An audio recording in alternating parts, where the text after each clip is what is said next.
Magandang araw mga kapitek, isang mainit na usapin ang issue na pwede kaya na mas mataas ang IPCR rating ng isang teacher whether T1 to T7 yan or MT1 to MT5 sa OPCR rating naman no ng kanyang school head. Well, sa video na ito ay ipapakita natin ang mga salient provisions ng mga guidelines mula po sa ating Civil Service Commission at mismong sa DepEd no upang matulungan tayo na maintindihan ang context at magkaroon tayo ng mas malawak na understanding sa bagay na ito. Una ay pag-usapan natin ang sinasabi ng ating Civil Service Commission sa bagay na ito sa pamamagitan ng kanyang CSCMC number 6 no series of 2015 na makikita po dyan sa embedded photo sa ating video.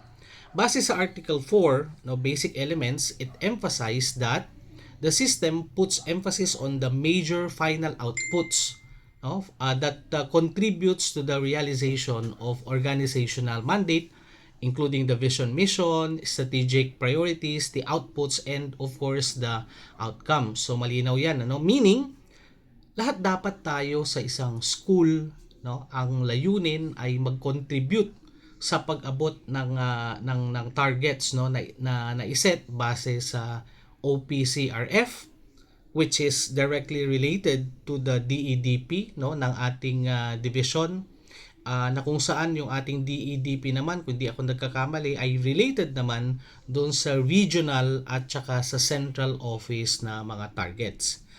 Pangalawa, mula sa CSCMC number 6 series of 2015, ang ating DepEd ay naglabas ng kanyang DepEd order number 2 series of 2015 related to the guidelines and the establishment of the results-based performance management system noong February 6 of 2015. So makikita natin yan dyan sa ating embedded photo, Ayon sa rationale nito, binabanggit na importante na ma-ensure ang link between the organizational targets and the accountabilities to various levels, the units, the different units, and of course the different individual personnel within the organization.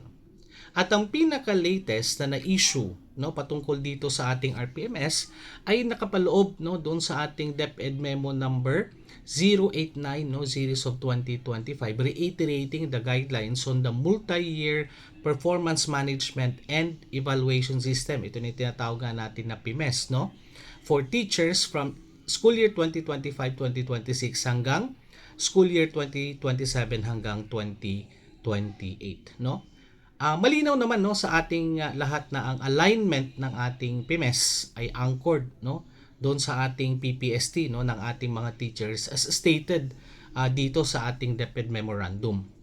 Moreover, sa rationale ng DepEd memo na ito binabanggit that the Department of Education has continuously enhanced yung kanyang teacher performance management system to ensure mga ito alignment with its organizational goals and thereby improving yung teaching and learning outcomes.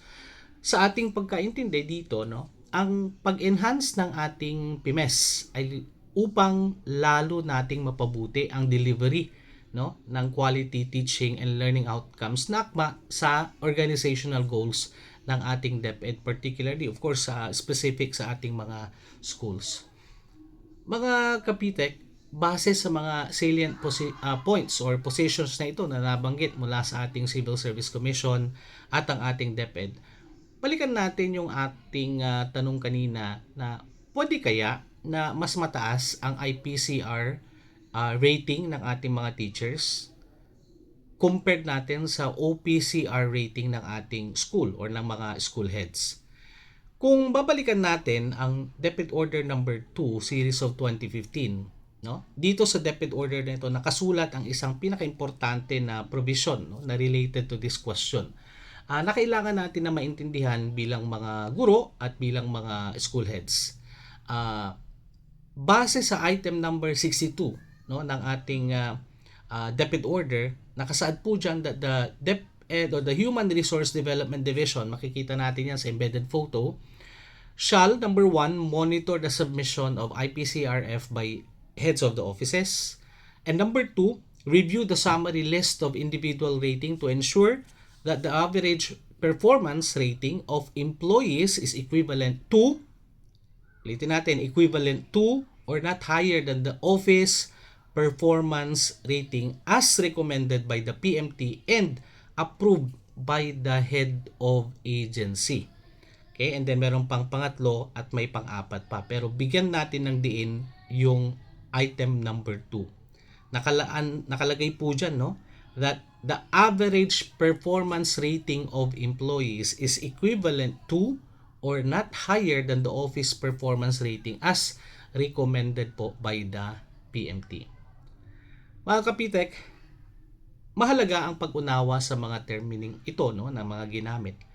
Binanggit sa provision ang phrase na average performance rating of employees, which is referring to the average or mean, no, ng lahat ng ating mga IPCRF ratings ng mga empleyado, kasama na po yung mga teachers and then the non-teaching personnel. At ang Office Performance Commitment and Review Rating naman o ang OPCRF ng buong eskwelahan sa isang taon. Sa ating interpretation, hindi nito sinasabi na no individual employees IPCRF shall be higher than the office performance rating. Kaya ibig sabihin ang pagkaintindi natin dito is that una, ang average ng lahat ng ating mga IPCR rating ng mga school personnel, teaching man yan or non-teaching, ay hindi dapat lumalagpas doon sa OPCR rating ng school. Kung ang OPCR rating ay nasa 4.5, dapat hindi lalagpas yung average.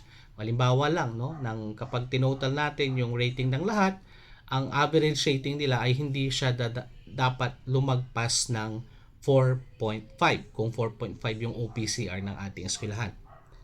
Walang tahasang pagbabawal, no, doon sa isang guro, for example, na magkaroon ng IPCR more than that or higher than that. Pwede itong mas mataas considering na ito ay suportado ng evidence, no, at ng kanyang performance. Okay? Hindi naman yun naka-specify dito sa ating DepEd order or even sa Civil Service Memorandum Circular. So mga kapitek, ang mga binabanggit po namin ay mga sarili namin po na mga interpretation base sa mga nakasaad sa ating CSC at saka DepEd guidelines. At hindi po namin pinapangunahan ang desisyon ng ating mga raters at lalo na ng ating mga approving authorities. Pero let us all reflect, no? Kung halimbawa ang OPCR ng isang eskwelahan ay nasa satisfactory or very satisfactory lamang, hindi siya umabot ng outstanding, sapagkat maaaring hindi nito na-meet yung mga importanteng mga indicators, no, lalo na sa usapin ng numeracy, literacy at ang NAT performance. Pwede ba nating ma-justify bilang school head, no? Pwede ba nating ma-justify na majority or lahat ng ating mga teachers or mga personnel ay may outstanding rating sa kanilang IPCR? Muli po, maraming salamat sa inyong lahat at again, please hit that follow button para updated ka sa mga contents ng ating The PTech channel. Sana may natutunan ka sa video na to at maraming salamat. Hanggang sa muli.